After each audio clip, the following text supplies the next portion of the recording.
Hi everyone, my name is Kelby and welcome back to my channel. Today I'm going to go over a quick full face tutorial that I wear every day to work, to run errands, not necessarily always to run errands, but just a quick fun tutorial. So if you are interested, just keep watching. I started out this look with a Smashbox primer water that I sprayed all over my face. And after that, I'm going to try the Smashbox Photo Finish Primer. I got this in a Birchbox sample, so I'm just going to be using that today and applying it all over my T-zone area. I usually just take a dab of it and rub it in completely. I have been using a Too Faced Poreless, I believe it's in a pink bottle primer, but I wanted to give this one a try since I have been using the Smashbox primer water.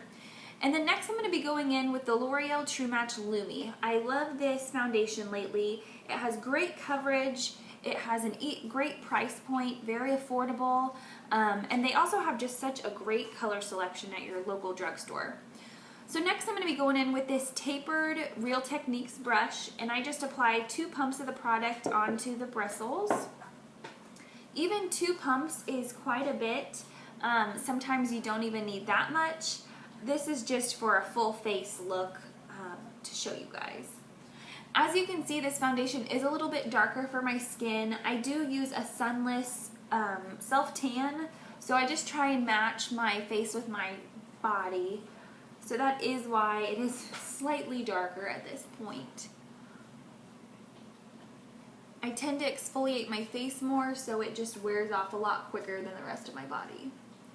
I don't focus so much of the foundation on my eyes because I do just go in with a concealer after this, but everybody's preference is different. I just make sure I get up by my ears and I kind of bring it down on my chin there to make sure there's, just in case there isn't a harsh line of demarcation from your foundation, because sometimes that is possible. I'm using real lighting right now. There's no artificial lights on, so it tends to make my makeup look a little bit skewed.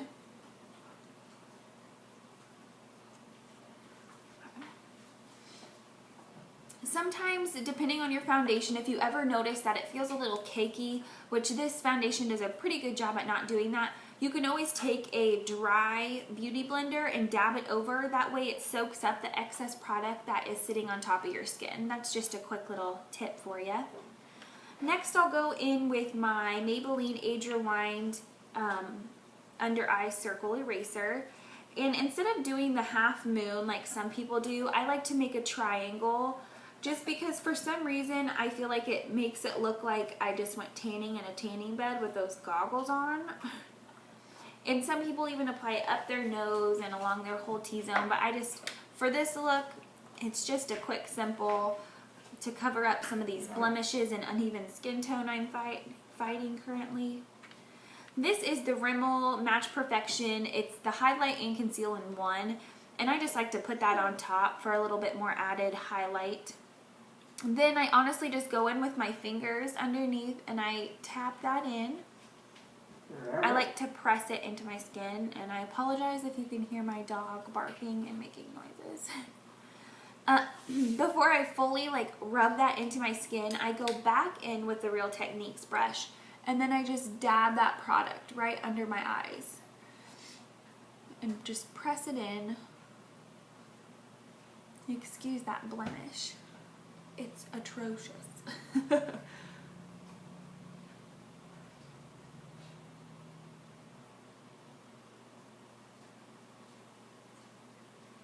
And my hair on a day-to-day is usually up in a bun like this, a messy bun, so that is why I just kept it like this. For this tutorial, I feel like if I'm going to dress down my hair and look kind of ragged, I better make my face look well so I don't just look sloppy, I look somewhat put together.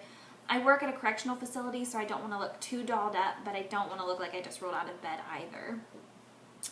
The next thing I'm going to do is go in with my Anastasia Contour Kit.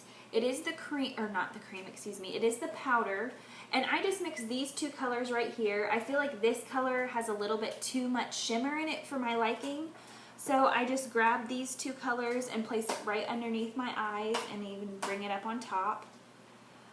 I never really understood the point of setting my face and concealer with powder but I always used to wonder, why is my makeup sloughing off throughout the day, or it ends up on my face and rubs off, and that's the most frustrating thing. Well, as soon as I started setting it with powder, that problem quickly went away. So that's all I'm going to do with that.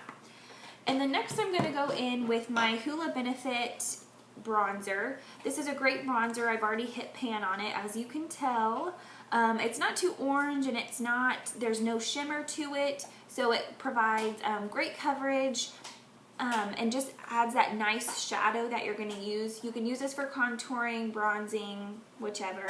I'm not going to do like a harsh contour. I'm just going to add this into my contour areas to help kind of just give my face some dimension, not make it look so flat.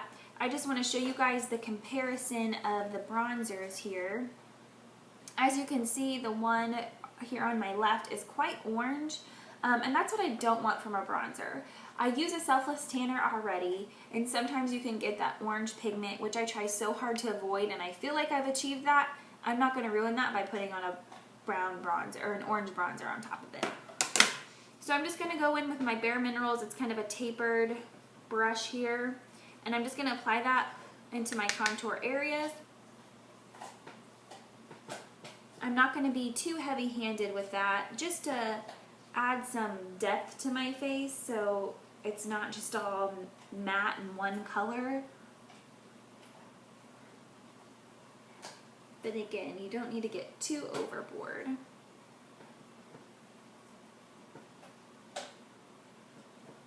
And see how that alone just adds so much change and nice bronze glow.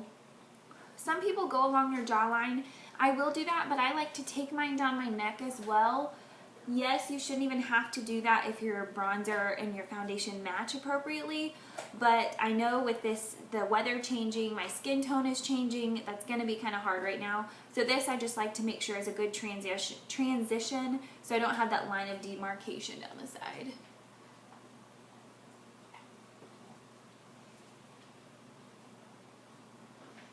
I feel like this bronzer is great. It doesn't make you look too muddy, so it's just a pretty color. Sometimes I even put some on my nose. Anywhere that the sun picks up and where you would get a natural tan or burn or something, that is where I would put a bronzer. So I always think of that. I'm not into highlighting my nose.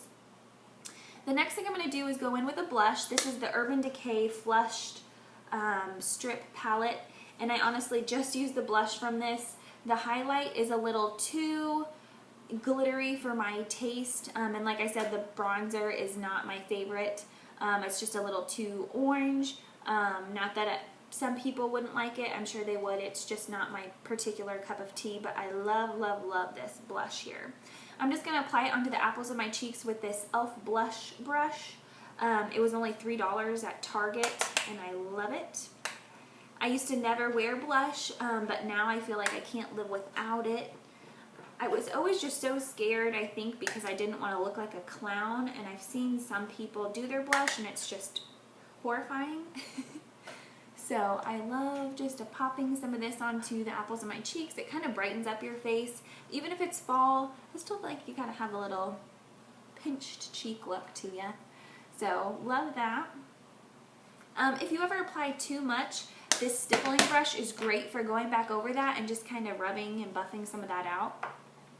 And quickly, I'm just going to go in with my favorite highlighter right now, which I feel like is everybody's. It's the Becca Cosmetics Champagne Pop by Jaclyn Hill. Kudos, Jaclyn. Love this highlight. It's very gorgeous on any skin tone. I bought it for some of my friends. We all have different skin tones, and it looks gorgeous on all three of us. So I'm just going to pick this up with my Sonia Kashuk brush, and I just apply it right along my cheekbones and under my brow bone into that. Can you see that? Gorgeous. Again, I'm not going to be too heavy-handed because I just want a nice sheen to my face, which I think I got a little too much right there. But look how gorgeous that is. And it helps with the windows on this side. Love, love, love.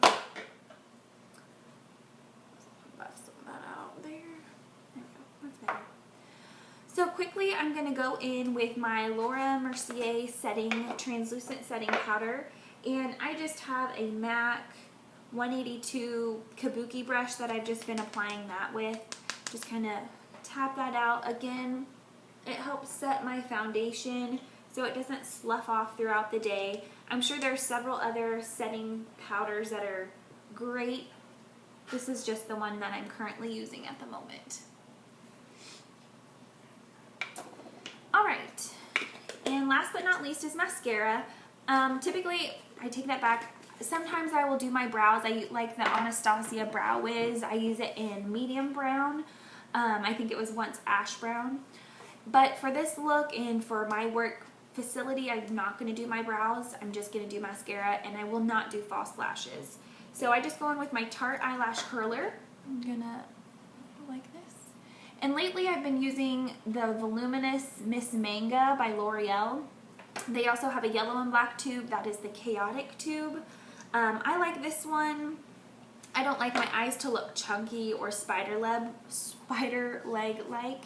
So I just like to apply this to my under eye, or above my eyes and my lower lashes. This brush is kind of tapered as well, so it is great for getting into the inner canthus of your eye for those little itty-bitty eyelashes that you have in there. Everyone has been using that L'Oreal telescopic, and one of my friends suggested it. I did not have good luck in the past with that mascara, but I think I bought the wrong one. So I went back and tried it, and I got the Carbon Black this week, and I absolutely love it. But I've only been using it a week, so I didn't necessarily want to include it in this tutorial. Sometimes I'll let this dry, and then in between applications, or dry, and then I'll apply another application just for kind of a fuller look. I love voluminous long eyelashes. I used to have the eyelash extensions, but I was afraid they were going to rip out all my natural lashes, and I did not want that to happen. So I am all about gorgeous lashes, but working at a correctional facility, that's not the best option, really, to be applying fake lashes every day. That's not needed.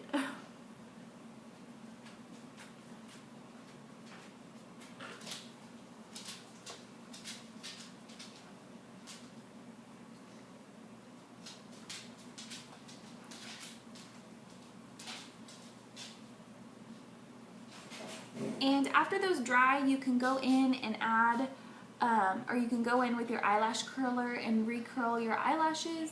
I like to do that kind of as like my final thing before I head out of the house, because then I know that they're dry and ready to go. But that's just kind of my quick put together look, or not necessarily put together, but my quick run out of the house with my hair looking messy, but that way I still have a full face and still look somewhat put together. All of these products are pretty affordable. Some of these are department store products, and they're going to cost a little bit more, but there are several alternatives out there you can do. So if there are any questions, please comment them below. I am newer again to YouTube, so thank you for bearing with me. I hope to improve. Please subscribe and like this video, and I will link all the products below. Thank you very much, and I hope you stay tuned for the next video.